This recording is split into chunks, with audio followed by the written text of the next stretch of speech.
जय श्री कृष्णा दोस्तों आज की वीडियो में हम छठी मैया की कहानी सुनाने जा रहे हैं।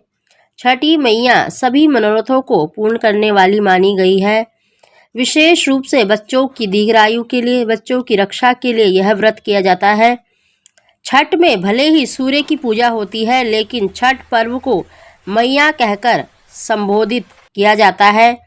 ऐसा इसलिए क्योंकि धार्मिक मान्यताओं के अनुसार षष्ठी देवी को लोक भाषा में छठ माता कहा जाता है, जो ऋषि कश्यप तथा अदिति की मानस पुत्री हैं। इन्हें देवसेना के नाम से भी जाना जाता है। माँ देवसेना भगवान सूर्य की बहन तथा भगवान कार्तिकेय की पत्नी है।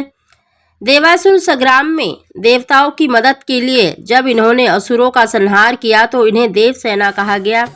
देवसेना के बारे में कहा जाता है कि वो नवजात शिशुओं के जन्म से लेकर अगले 6 दिनों तक उनके पास रहकर उनकी रक्षा करती है। छठ एक बहुत ही महिमामय पर्व है और कई पौराणिक कथा इससे जुड़ी हुई हैं, जिनका वर्णन पुराणों में कहा गया है। अब हम आपको इससे जुड़ी हुई पौराणिक कथाएं सुनाने जा रहे हैं। बोलिए छठी मैया की जय। एक कथा के अनुसार ऋषि अर्क को स्वयं आकाशवाणी से इस महान पर्व को करने की प्रेरणा मिली थी। वे कुष्ठ रोग से बुरी तरह से पीड़ित थे और पीड़ा के कारण अपना शरीर तक त्यागना चाहते थे।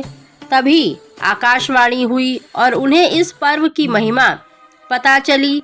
फिर उन्होंने पूरी भक्ति के साथ यह पर्व किया, जिसके बाद वो इस त्वचा के रोग से मुक्त हो गए।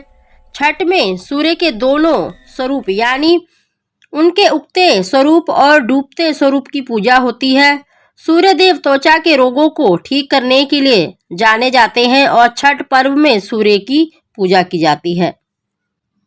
एक और कथा के अनुसार प्रथम देवासुर संग्राम में जब असुरों के हाथों देवता हार गए थे, तब देव माता अदिति ने तेजस्वी पुत्र प्राप्ति के लिए देवरायण के देव सूर्य मंदिर में छठी मैया अपनी पुत्री की आराधना की थी।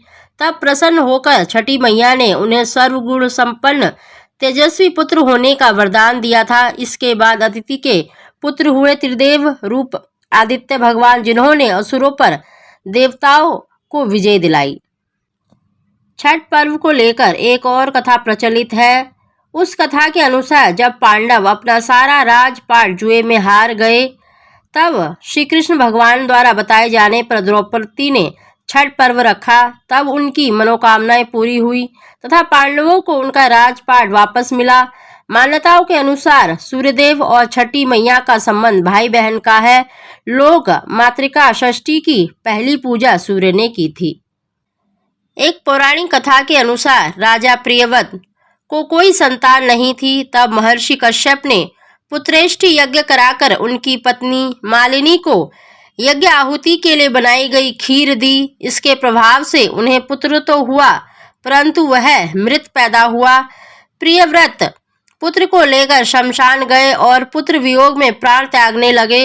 उसी वक्त देवसेना प्रकट हुई और कहा कि हे राजन, आप मेरी पूजा करें तथा लोगों को भी पूजा के लिए प्रेरित करें।